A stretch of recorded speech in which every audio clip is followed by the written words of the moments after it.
Tonight is tonight is about more than reflection. It is about recognition. It's about recognizing how far we have come, the progress that we have made, and the people that have made it all possible.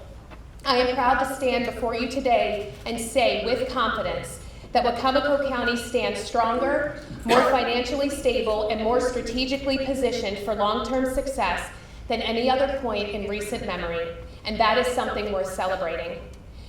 As the largest population center on Maryland's Eastern Shore, Wacomico County is not just a place on the map, it is the heart of this region. We are home to a diverse and growing community, a thriving agricultural industry that leads the state, a port that supports commerce and trade, and an airport that connects us to the rest of the country. We are home to Salisbury University and Warwick Community College, institutions that are shaping the next generation of leaders. We are home to small businesses, entrepreneurs, healthcare providers, and families who choose to build their lives right here. From our farmland to our downtowns, from our classrooms to our runways, Wacomico County is where opportunity lives and where success is happening every single day. But our success did not happen by chance. It is the result of steady leadership, thoughtful planning, and courage to make decisions that position us not just for today, but for generations to come. Over the past several years, we have been intentional in how we govern. Through disciplined fiscal management and deliberate decision-making, we have moved beyond simply maintaining services. We are strengthening them, modernizing them, and ensuring that they meet the needs of a growing and evolving community. And as we talk about that progress, it is important to recognize that none of it happens without a financial foundation. Every investment we make, every service we expand, and every priority we fund is made possible through financial, responsible budgeting, careful oversight, and commitment to long-term fiscal stability. Over the past several years, we have taken deliberate and forward-thinking approach to Wacomico County's finances, ensuring we are not only meeting the needs of today, but preparing for the responsibility of tomorrow. Through careful planning, strengthened reserves, and sound fiscal management, we have continued to build confidence among rating agencies, businesses, and most importantly, our taxpayers. To provide a closer look at our financial standing and the work behind it, it is my pleasure to introduce our Director of Finance, Pam Oland.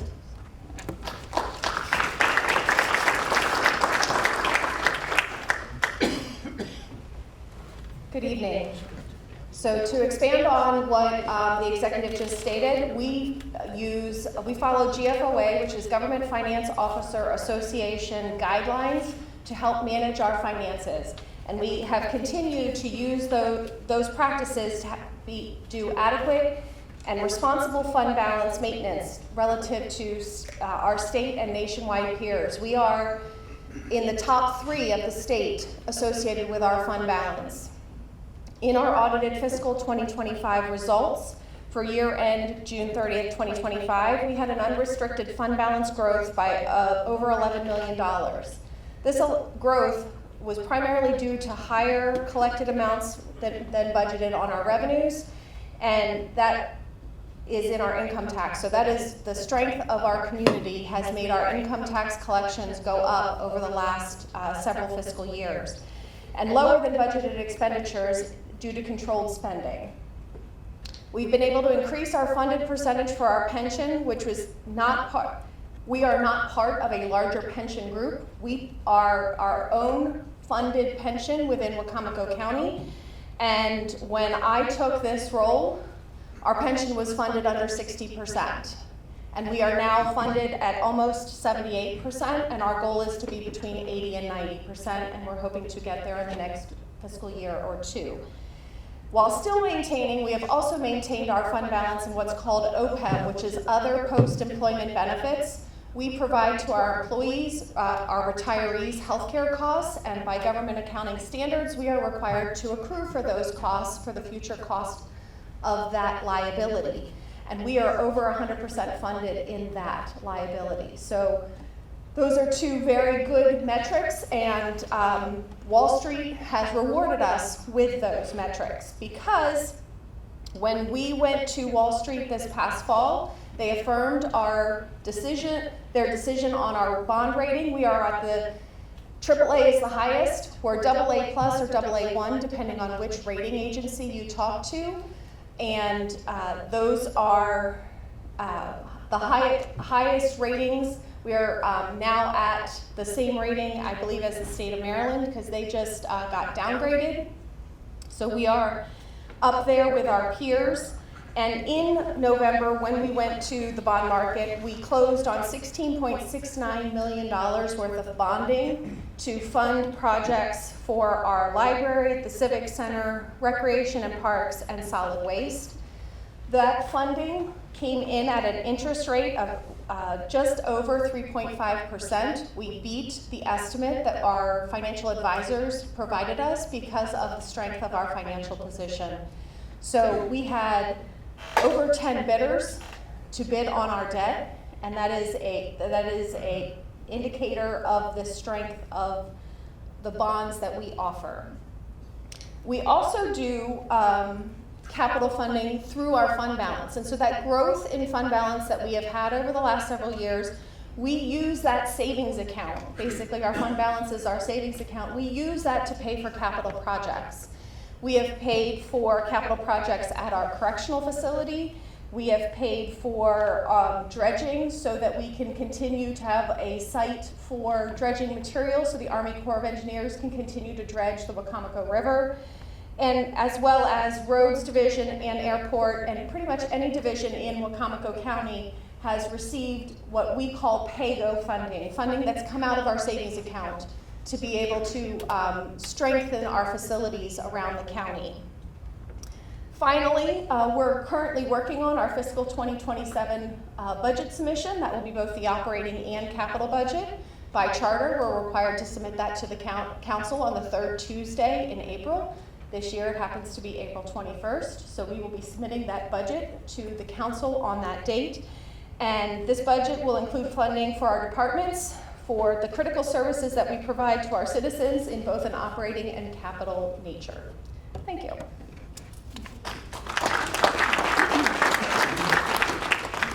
All right, thank you, Pam, for that insightful overview. And as highlighted, Wacomico County stands on a strong financial foundation. Our approach has been rooted in disciplined budgeting, long-term strategy, allowing us to enhance our reserves, maintain our AA plus bond rating, and demonstrate responsible stewardship of taxpayer dollars. At the same time, we have continued to invest in critical priorities like public safety, education, infrastructure, and our workforce. This balance ensures not only stability today, but the flexibility and strength needed to meet the challenges of tomorrow and to keep Wacomico County moving forward. But a strong county is not measured by finances alone. It is also measured by how well we protect our residents, uphold the law, and ensure that justice is served with integrity and fairness. Public safety and the rule of law are foundational to everything that we do. They are essential to maintaining the quality of life our residents expect and deserve, and they play a critical role in making Wacomico County a safe place to live, to work, and to raise a family. And to speak more about these efforts and the important work being done with our legal system, it is my honor to introduce to you our state's attorney, Jamie Dykes.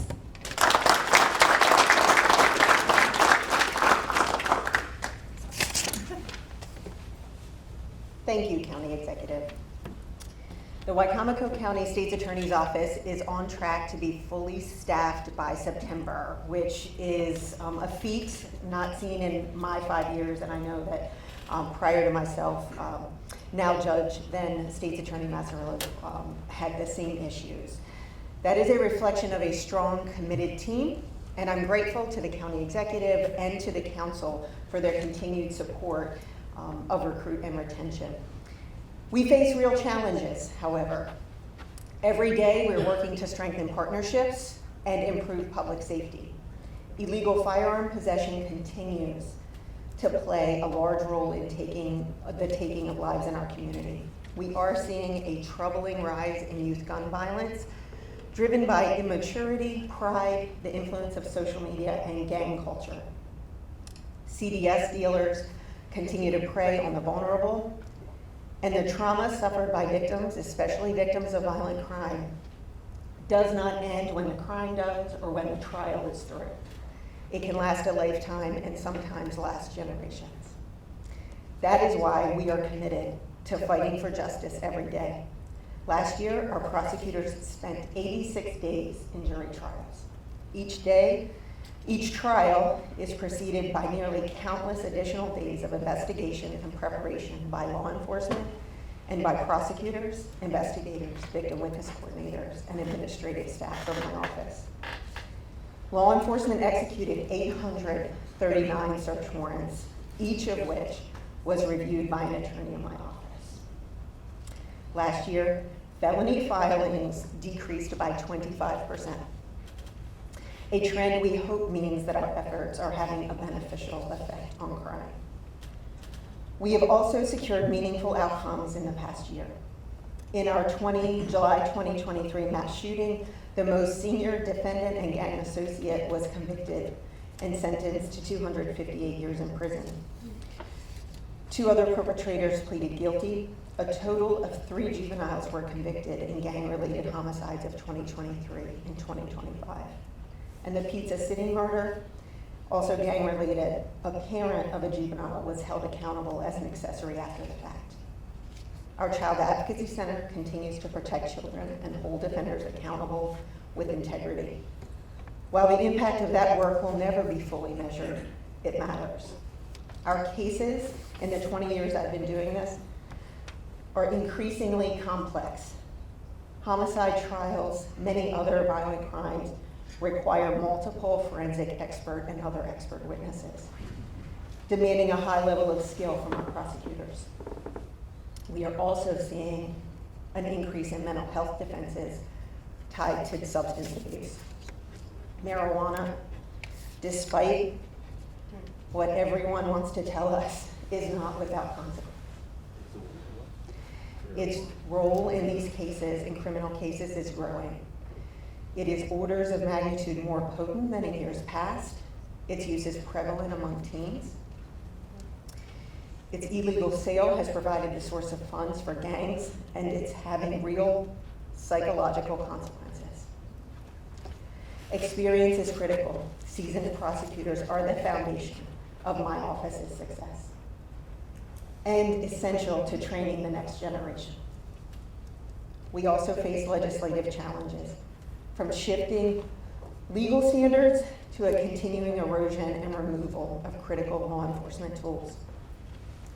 Dedicated law enforcement officers face ever-increasing public condemnation, often with little basis in fact, frequently made to promote a broader agenda. This, as one might imagine, negatively impacts the morale of officers who risk danger to protect and to serve this community. At the same time, agencies across this state are facing unprecedented staffing shortages. As of December of 2025, the Maryland State Police was down 10% in sworn personnel. They cannot recruit to their academies. They're holding their academies late and underfilling them. In addition to that 10% down number, in December of Maryland State Police, another 20% were eligible to retire. That number has done nothing but grow to today. Local agencies are facing similar challenges. Experience matters in policing just as it does in prosecution, and without experience, leadership, and accountability, there are real consequences. I appreciate the leadership of Sheriff Lewis, the county executive, and the council in recognizing and addressing these issues. Wicomico County is working hard to maintain the level of law enforcement service our community deserves. Before I close, I want to recognize and thank Adam Corey and his staff at the landfill for their professionalism and support during a major operation earlier this year. It was a very cold weekend, a very sticky weekend. They were outstanding partners to law enforcement. And finally, thank you, Ms. Giordano, for letting me speak before Sheriff Lewis. Following him is always a tough act. Thank you.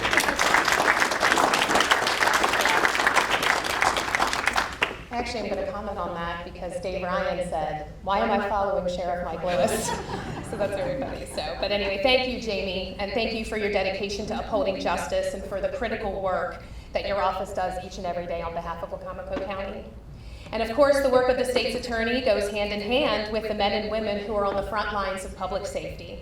Those who wear the badge, respond to calls at all hours, and put themselves in harm's way to protect our community. Our Sheriff's Office plays a vital role in keeping Wacomico County safe, from proactive policing and community engagement to responding in moments of crisis. Their commitment and professionalism do not go unnoticed. And so it is my honor to now introduce a leader in public safety, someone who has dedicated his career to serving and protecting the community, Sheriff Mike Lewis.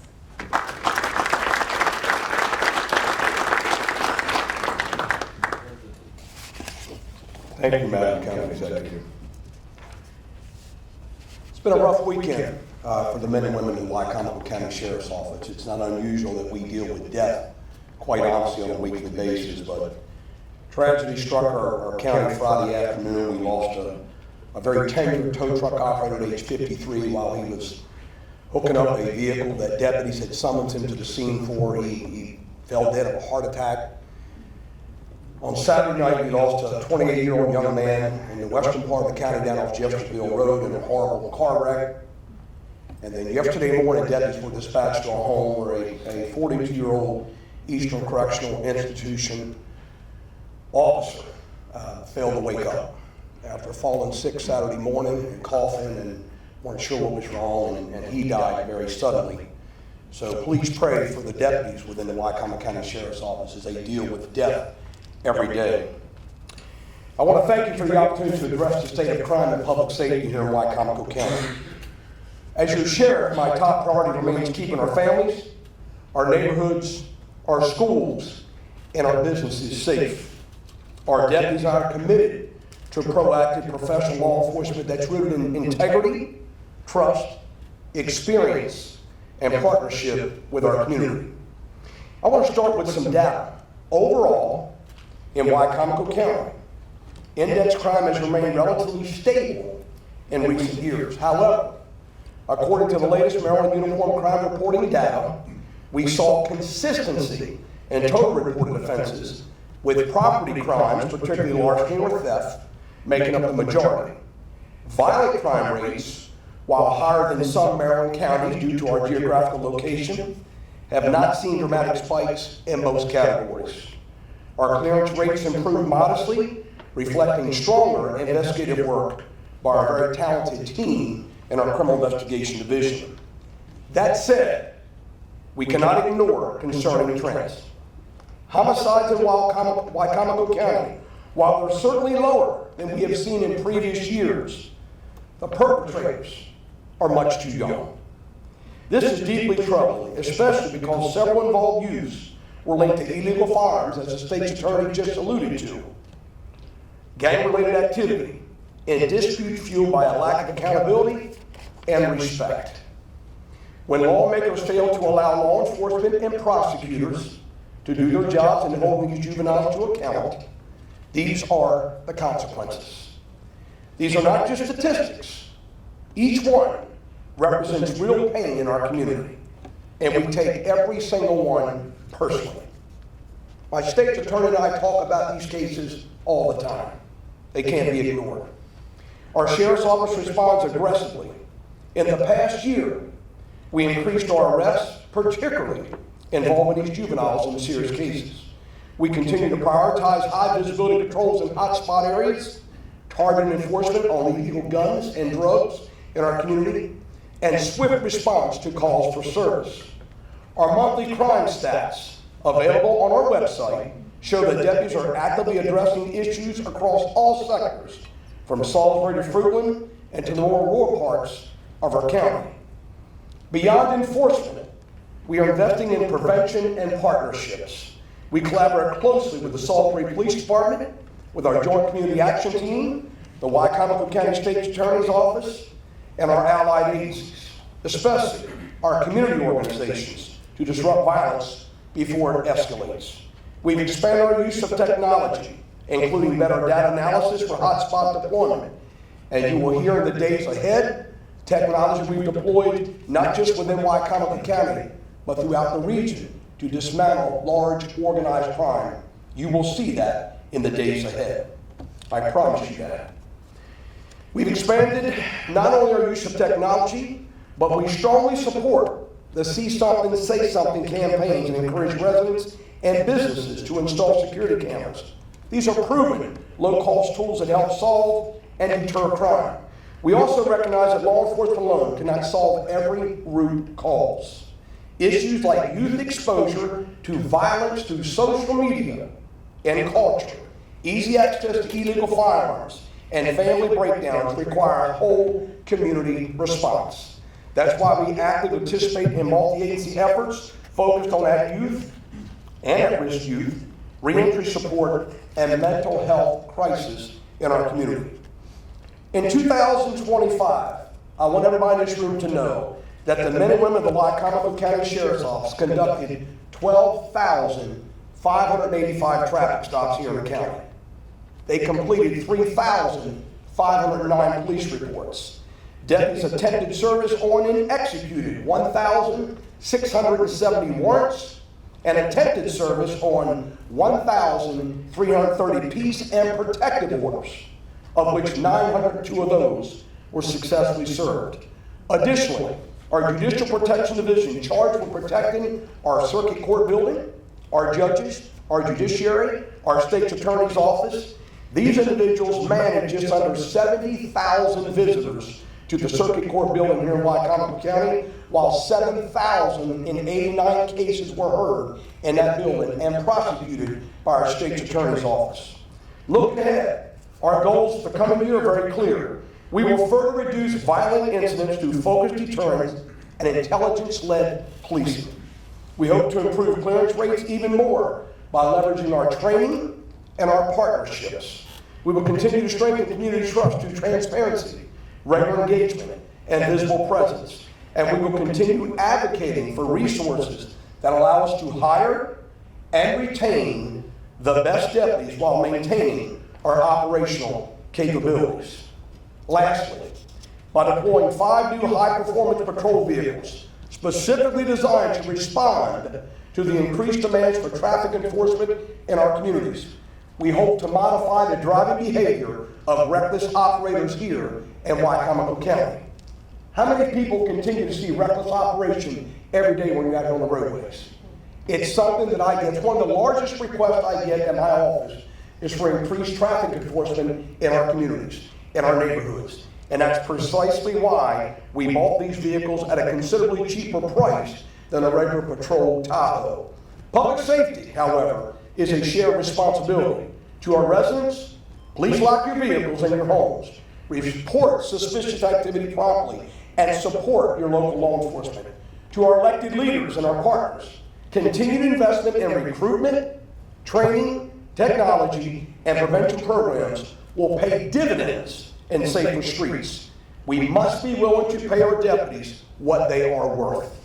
Working side by side with my county executive, we are in the final stages of a contract that will have a strong financial benefit to every Wycomico County Sheriff's deputy.